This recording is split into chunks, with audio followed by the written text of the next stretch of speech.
So here we are at the beginning of the second turn of Twilight Imperium, or second round as the case may be. And I've made the selections on the strategy, or on the various command chits, or whatever you want to call them, as well as what the strategy chit for each player is. So the first choice the speaker took was to go for those 2 victory points with the Imperial option. That just seems too seductive not to take. If he didn't take that, he might be giving Letnev 2 shots at it.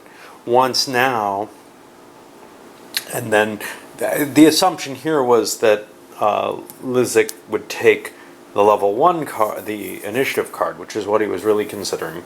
But if he took that again, and it's a good card, then Letnev would get the 8 card this time, and then would get second pick again next time, which seemed too powerful a chance of getting that extra victory points twice close in succession. It's almost a force to have to take this. Of course, we might see as the victory points change that people might worry about that aspect less. All right. Letnev's pick was the initiative one for the very same reason. Hey, I don't want to pass up my option at those 2 victory points. Over here to the coalition, we see they kept their big fleet in play. And they took, what action? The trade action. They want more cash to build a fleet up. They're worried about their positioning in terms of facing 2 people too close to their border, especially the Letnev, who look like they have quite a powerful fleet over there. They want to get the extra production in this time. The Hakan took technology again. Similar reasons. They want to be more militarily capable than they are to face 2 fleets, or 2 opponents that are right next to them. And that's one of the things with the 6-player game, and maybe with all games of this. You've got people near you. You've got to deal with them somehow. Well, there's another way to deal with people, and that's the diplomacy option. And it came with a bonus chit, which is cool, because he gets either the option of a trade good, which I don't think is terribly valuable, or he can take another one of these chits. Now, when he looks at his fleet supply, he can only hold 3 ships. He's got some lighter ships, so he's going to put that extra piece into fleet supply so that he can command up to 4 ships at a region and maybe be able to handle these guys a little bit more easily if need be. Those were peaceful turtles, of course, and then over to Jolnar, they also said, out of the remaining options, political, well, it's nice to have a pile of action cards, but it does turn things up. It does hasten the game along. They've got other options in play, and they're advancing a little slower than everyone else, although their tech is very good. So they wanted to hold off on that. Logistics gives them a handful of these counters, but they feel like they have a fair quantity of them, and especially if they get a bonus one with the warfare chip. And they're going to take that one. And they also, let's see, they only have 3 ships total. So they're pretty happy. They're going to drop it into the strategy zone, figuring they might take advantage of some of the other people's choices more as more valuable than than say putting it into the command pool and getting an additional action on the board. They don't have many ships, so an additional action doesn't really help. They don't have many ships, so a bigger fleet doesn't really help. The strategy actions, they may well use that additional bonus. Now, this turn is different because everybody's got an action card now, and those can often be used in place of an action to do something kind of dramatic, I'm seeing. We'll see how people play them. Some of them affect combat, some of them affect die rolls, stuff like that, but some of them give you other actions you can play instead of your turn. Some of them also happen during the status or strategy phase. Nobody played anything at this point on those. Well, I'm going to try to move a little quicker. You can get it down to 2 vids per turn for this turn, and eventually get it down to 1 video per complete round. I don't think I have to go into as much detail. I can kind of cover a turn much faster. All right, let's see. Okay, so I started the action rounds, went through 4 players. Let's see what we had, and I'll finish the rest. I should have stopped at 3. My little brain can't hold this much information. So the first is the barony. They activated here, took the planet. I don't remember them getting anything major. They may have gotten some trade goods. It looks like they have a big pile, and I think they got 4 if that's the case. What was next is 2 over here are turtles. They moved in here, and I left this to remind me. They got a tech advance, which is going to be these stasis capsules. This was given to them by their neighbor. Their cruisers and dreadnoughts can now carry a ground force unit. It's a good advantage, but it seemed the least harmful towards the Hakan's survival, actually. They also got wiped out on this planet. I think it was a radiation planet. And now where's 3 and 4 didn't exist. We go to the Mentax, who I don't feel are doing all that well.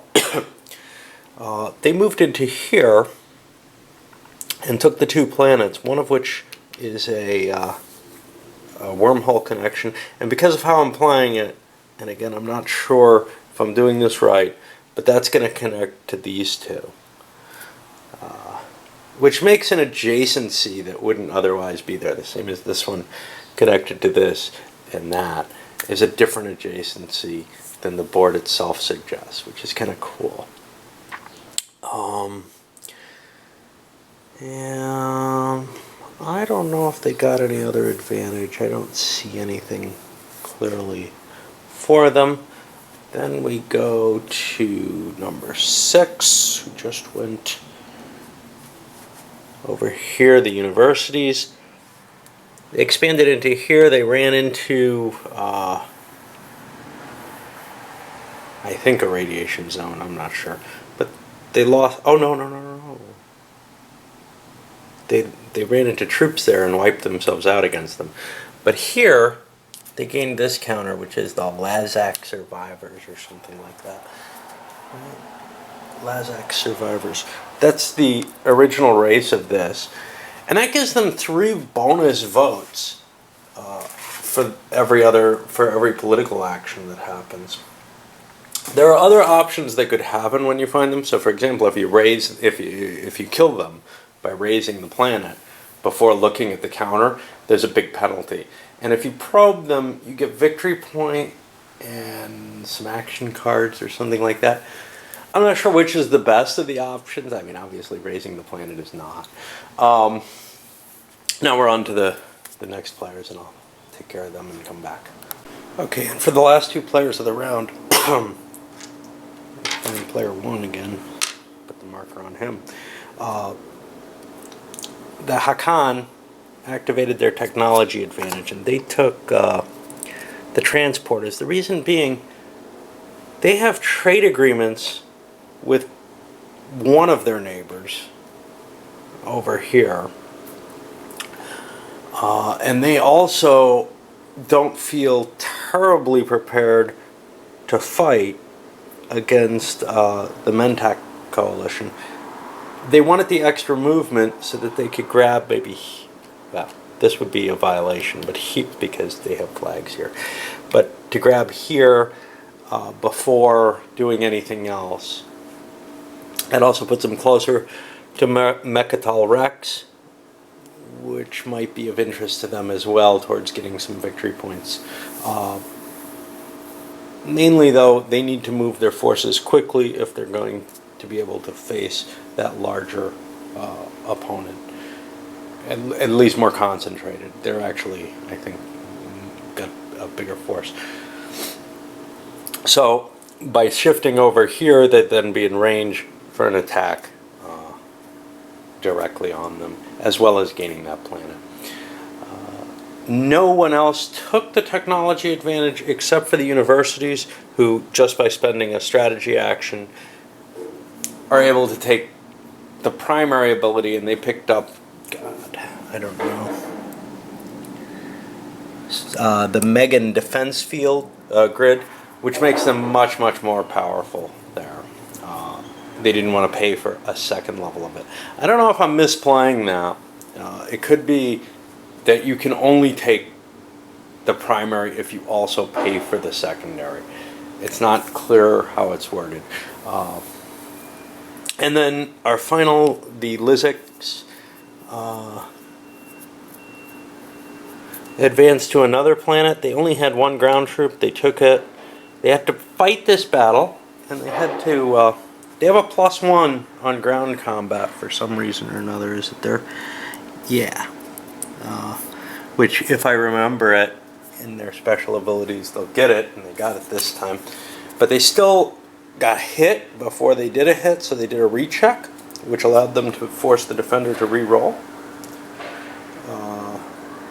And then they survived and ended up taking it. So that was the first kind of useful use of an action card here. And we'll move on, I guess. This is, I wasn't hoping for, or I was hoping to get things moving a little quicker. So Letnev used their first action and moved in and found a biohazard, which killed the one guy they sent. On to the next is a diplomacy action taken against the universities. Now, they thought this was a good idea because they have a trade agreement with the Hacken. So the diplomacy action against the universities meant they won't have to go to war, except maybe the only other close thing to them is this connection to Letnev. And they have a trade agreement with them as well. So they feel pretty secure in playing this now.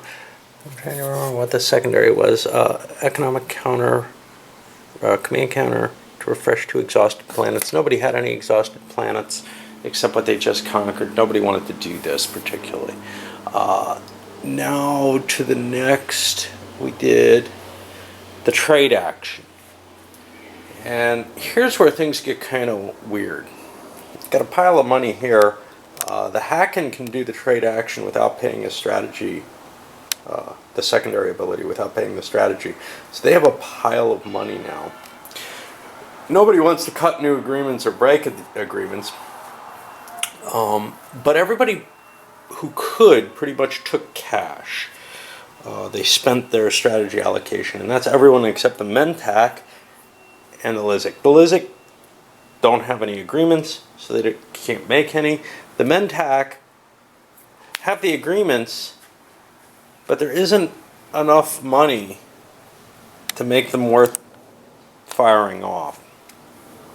At this point now, it becomes questionable how valuable the trade agreements really are. Is it worth fighting and breaking a trade agreement and maybe having to make it again? And that's a decision that has to be made at various times.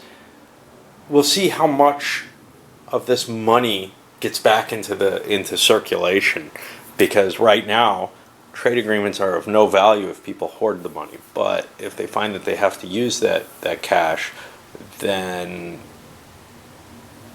the trade agreements can continue providing money. All right, where do we go next? After 5 is 6, which is over here. And finishing up the second time around, and I'll load it up after this. Let's see what we had. 6. 6 is the universities. I believe they did a production round. They didn't spend their pile of trade goods. They built a bunch of cruisers instead, and because they have an advantage from the Hylar 5 assault laser, which improves the cruiser combat a bit. Another concept here is they have the deep space cannons, so they could start picking off Lizic's units back there That's something they're playing with as an idea. Of course, that costs a command chit to fire. That will not enter a state of war for trade agreements. That's the only effect of it. Let's see, 7. Yeah, our Hakan moved forward, grabbed Tarman, and found a surprise for me. More Lazic survivors. I thought there'd be only one chit of that. Well, that gives them more votes too, and kind of a bonus from their point of view. And then finally, we finished up with the Lizics, and what did they do? They moved in and did a reinforcement in Kornik in order to grab that additional planet. They didn't have a lot of good options. They could, of course, do a production, and they probably will. They have a command chit left for that. But they wanted some additional expansion. Before or after, hard to tell which is more important. Alright,